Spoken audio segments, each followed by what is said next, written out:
கர்த்தருடைய நல்ல நாமம் உயர்த்தப்படுவதாக. எசேக்கியேல் 14:23 நான் அதிலே செய்த எல்லாவற்றையும் முகாந்தரமில்லாமல் செய்யவில்லை என்று அப்பொழுது அறிந்து கொள்ளுவீர்கள் என்று கர்த்தராகிய ஆண்டவர் உரைப்பதாக நாம் வாசிக்கிறோம். நாம் கர்த்தருடைய பிள்ளைகளாய் இருக்கிறோம். தேவன் நம்முடைய வாழ்க்கையிலே எதை செய்தாலும் முகாந்தரத்தோடு ஒரு தேவ திட்டத்தோடு நோக்கத்தோடு தான் செய்கிறார் என்பதை நாம் புரிந்து கொள்ள வேண்டும். நம்முடைய வாழ்க்கையிலே நடைபெறுகிற எந்த காரியமானாலும் அது வெறுமையாய் நடப்பதில்லை, தேவ சித்தத்தின்படியே நடக்கிறது.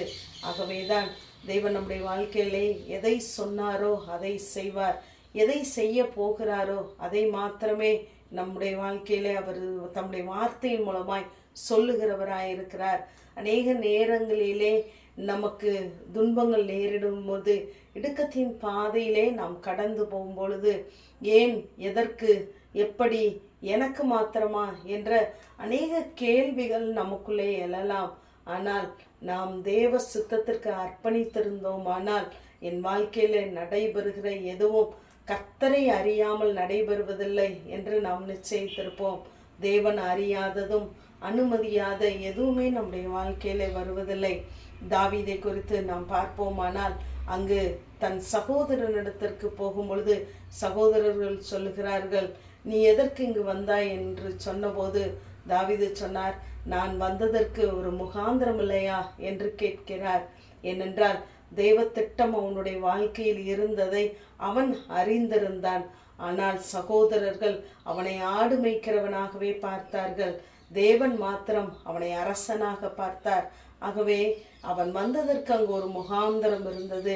சவுல் வீட்டிலே கழுதை காணாமல் போனதற்கு ஒரு முகாந்தரம் இருந்தது. அந்த சவுல் கழுதையை தேடி வந்ததினால்தான் சாமுவேலுக்கு நேராக நடத்தப்பட்டான்.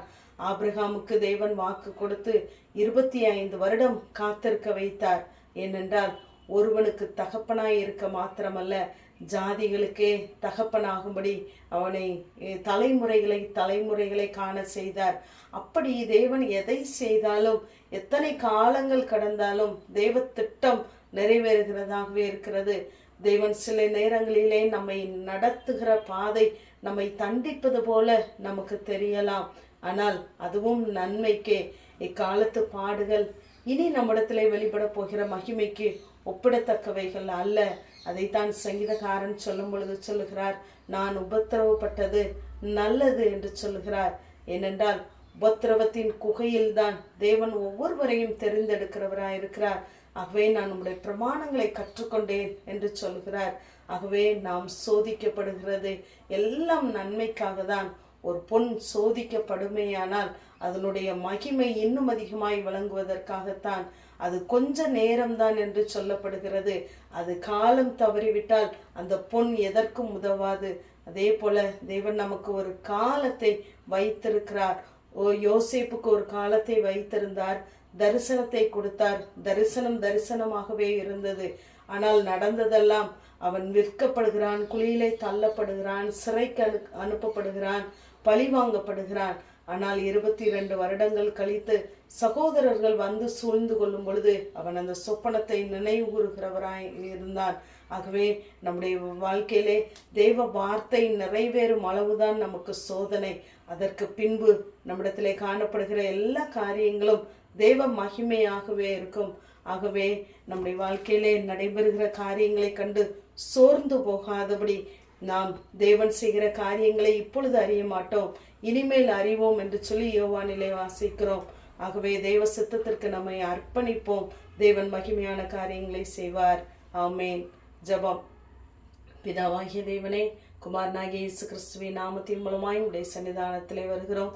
முகாந்திரம் இல்லாமல் துரோகம் பண்ணுகிறவர்களே வெட்கப்பட்டு போவார்களாக என்ற வேத வார்த்தையின்படி கர்த்தாவே எங்களை அழைத்த தேவன் இந்த நாள் மட்டும் தேவ சித்தத்தோடு கூட ஆண்டவரே, நீர் எங்கள் வாழ்க்கையில செய்கிற எல்லா காரியத்தையும் ஒரு முகாந்திரத்தோடு நீர் செய்கிறீர் என்பதை நாங்கள் புரிந்து கொள்ள கர்த்தர் எங்களுக்கு பலன் தாங்க. எங்களுக்கு விரோதமாய் எழும்புகிறவர்கள் வெட்கப்படும்படியாய் தேவன் எங்கள் காரியங்களிலே நீர் வெளிப்படும்படியாய் நாங்கள் ஜெபிக்கிறோம். எங்களை தாழ்த்துகிறோம், மகிமைப்படும் இயேசு கிறிஸ்துவின் மூலம் ஜெபங்கேலும் எங்கள் ஜீவனுள்ள நல்ல பிதாவே. ஆமேன்.